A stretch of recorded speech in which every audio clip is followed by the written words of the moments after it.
Assalamualaikum warahmatullahi wabarakatuh. Perkenalkan, nama saya Lucy Rahmawati, NIM 203141137 dari kelas PGMI 2E.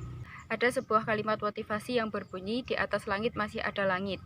Kalimat tersebut menegaskan bahwa sehebat apapun kita, masih ada yang lebih hebat lagi daripada diri kita.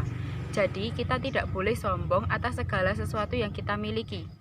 Selain itu, kalimat tersebut juga dapat memotivasi kita untuk selalu belajar dan terus berusaha sekuat tenaga agar kita sama dengan orang yang di atas kita. Di sini saya akan menyampaikan materi tentang bimbingan konseling individu. Pengertian bimbingan konseling individu. Bimbingan konseling individu merupakan salah satu cara pemberian bantuan secara perseorangan dan secara langsung. Pemberian bantuan dilaksanakan secara face-to-face relationship atau hubungan langsung muka ke muka atau hubungan empat mata antara konselor dengan konseli untuk masalah yang bersifat pribadi. Fungsi bimbingan konseling individu. Yang pertama, fungsi pemahaman. Tujuannya agar konseli memahami seluk-beluk yang dialami secara mendalam dan komprehensif, positif, dan dinamis. Yang kedua, fungsi pengentasan. Tujuannya untuk mengentaskan konseli dari masalah yang dihadapinya. Yang ketiga, fungsi pengembangan dan pemeliharaan. Tujuannya untuk mengembangkan potensi individu dan memelihara unsur-unsur positif yang ada pada diri konseli. Tujuan bimbingan konseling individu. Yang pertama, memiliki komitmen yang kuat dan mengamalkan nilai-nilai keimanan dan ketakwaan kepada Tuhan Yang Maha Esa. Yang kedua, memiliki kemampuan interaksi sosial. Yang ketiga, memiliki kemampuan dalam menyelesaikan masalah. Yang keempat, memiliki kemampuan untuk mengambil keputusan secara efektif. Selanjutnya, proses layanan bimbingan konseling individu. Ada 3 tahapan layanan bimbingan konseling, yaitu yang pertama, tahap awal konseling, yang meliputi membangun hubungan konseling, memperjelas dan mendefinisikan masalah, membuat penafsiran dan penjajakan, dan menegosiasikan kontrak.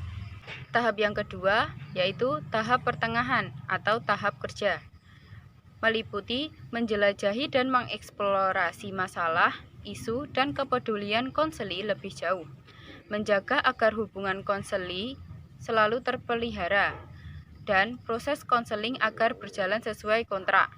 Tahap yang ketiga adalah tahap akhir konseling atau tahap tindakan, yang meliputi menurunnya kecemasan konseli, adanya perubahan perilaku konseli ke arah yang lebih positif, adanya rencana hidup masa yang akan datang dengan program yang jelas, dan terjadinya perubahan sikap positif. Indikator keberhasilan konseling individu.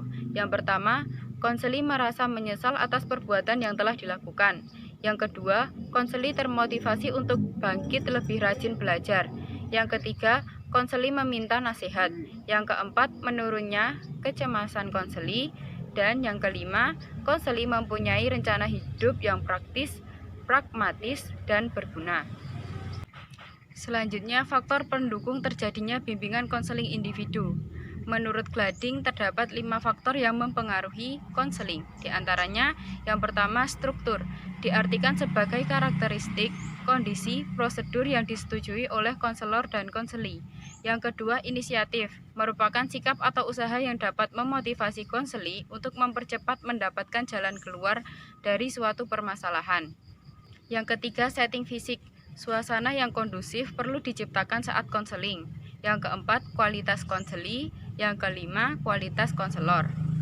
Selanjutnya yaitu konseling individu dalam Islam.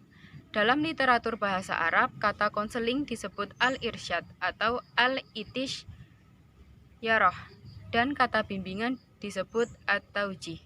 Islam memandang bahwa konseli adalah manusia yang memiliki kemampuan berkembang sendiri dan berupaya mencari kemantapan diri sendiri. Selanjutnya, saya akan menyampaikan materi bimbingan konseling individu dari jurnal At-Taujih Bimbingan dan Konseling Islam, volume 2, nomor 2, bulan Juli sampai Desember 2019. Yang berjudul Pengaruh Layanan Konseling Individual Terhadap Keterbukaan Diri atau Self-Disclosure remaja di Lembaga Pembinaan Khusus Anak kelas 2B Pekanbaru. Pengertian bimbingan konseling individual. Pendapat Sofyan Willis, konseling individu adalah pertemuan konselor dengan konseli secara individual, di mana terjadi hubungan konseling yang bernuansa raport dan konselor berupaya memberikan bantuan untuk pengembangan pribadi konseli, dan konseli dapat mengantisipasi masalah-masalah yang dihadapinya. Dan masalah tersebut bersifat pribadi dan rahasia. Tujuan konseling individu. Konseling individu bertujuan untuk mengentaskan masalah yang dialami oleh konseli. Fasilitas yang digunakan untuk membantu konseli dalam tujuan konseling yaitu untuk yang pertama, memperoleh kebahagiaan dalam hidupnya dan dapat diterima di lingkungannya. Yang kedua, mengetahui potensi dirinya. Yang ketiga, mengetahui banyak hal. Yang keempat, meningkatkan semangat konseli. Yang kelima, mengurangi tekanan emosi. Selanjutnya, proses layanan konseling individu. Ada 5 tahapan, yaitu yang pertama, tahap pengantaran, dimulai sejak awal interaksi antara konselor dan konseli. Yang kedua, tahap penjajakan. Untuk mengetahui efek pengantaran atau dengan pengstrukturan terhadap diri konseli.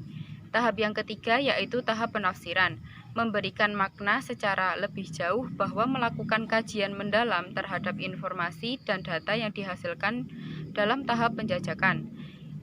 Yang keempat, tahap pembinaan. Pembinaan apa yang perlu dilakukan dan dikembangkan pada diri konseli. Dan tahap yang terakhir yaitu tahap penilaian untuk mengetahui capaian hasil konseling. Selanjutnya, keterbukaan diri atau self-disclosure. Menurut Altman dan Taylor, mengemukakan bahwa keterbukaan diri merupakan kemampuan seseorang untuk mengungkapkan informasi diri kepada orang lain yang bertujuan untuk mencapai hubungan yang akrab. Faktor-faktor yang mempengaruhi keterbukaan diri yaitu budaya, gender, rasa suka, kepribadian, dan umur. Selanjutnya, tahapan keterbukaan diri.